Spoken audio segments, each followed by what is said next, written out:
one of that arena, and will be the King's Savior. Albert Morales, and he's a really cool cat. But Benito Lopez is fighting Albert Morales. Both fighters are 5-0. Wow. And I think that's going to be we're going to be there, and I think that's going to be a very interesting fight, to say the least. So, if you guys out there want to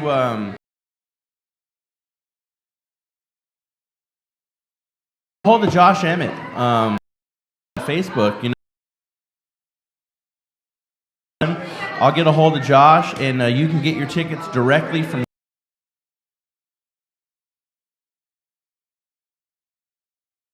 But there's also,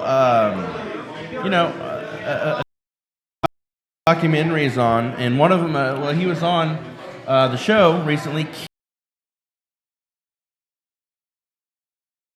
Also, the bad man himself. Oh, great guy. You're doing a documentary on him? Huh? You're doing a documentary? Yeah. It's hard not to root for Dave. Just a real leader in the sport. What can you find bad to say about the guy? He's a very. When it first started, I thought has gone on record. He's saying that he thinks that the U.S. And I know he's always ready, and he's always wanting the U.S. As far as the red tape, and as far as little chess moves here and there. Do you think it's kind of lost its luster? I can see how Nate could feel that way. I could definitely see how he, anytime that you that it looks like that, and that's not good. All right, well, let's talk about, have you, they've had several seasons in reality, or do you think it's scripted? Now, because the new one's coming up, and actually, Josh Emmett, the guy that was supposed to be on the show tonight, talk about a few things. But I'll tell you what, man. I saw Jason. He was doing, but I still did it. I saw that. And then I did biceps yesterday. 65-pound dumbbells. I've seen it rather than right. As a guy who's just so technically sound as a boxer, that he could easily transition into boxing. Do you think Nate D? Most definitely. Okay. Most definitely. Or if you have ones who are more stand-up fighters, right, who are more comfortable standing up, I think they could transition easily. Transition from going down, that their first thought would be.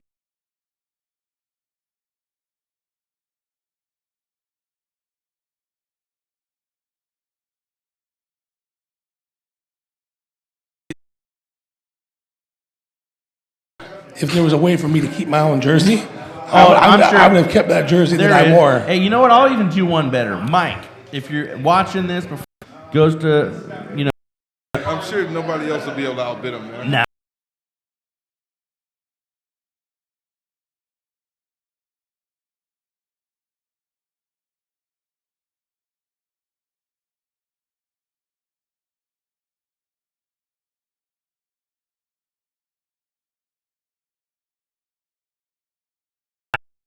They're hitting collectively a team, overall Right. team. You don't have any big poppies on there, not to that caliber, but Right. collectively as a team, they can hit you out of the game. Dodgers. I knew that was coming. My ultimate favorite team is the New York Yankees. Now, they choked in the playoffs last year. Smooth out Yasiel Puig's attitude problem. Laugh, man, because they just straight up suck. Owned part of the team, and I think he sold his. The Giants won.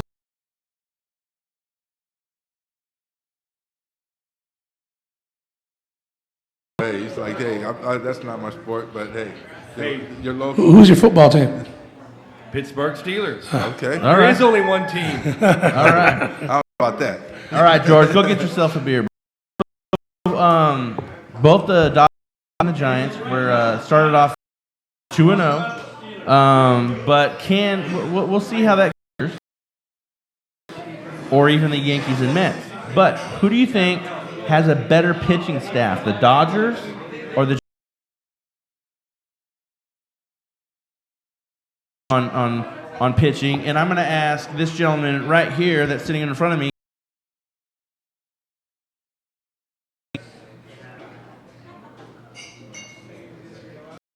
When things can go bad.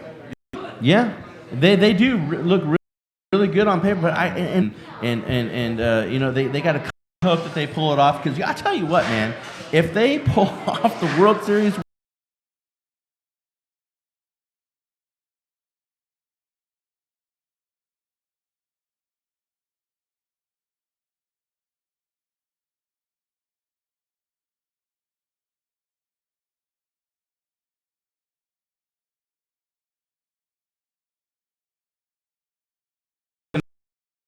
Thank you guys for tuning in, and thanks again to Aaron Toto.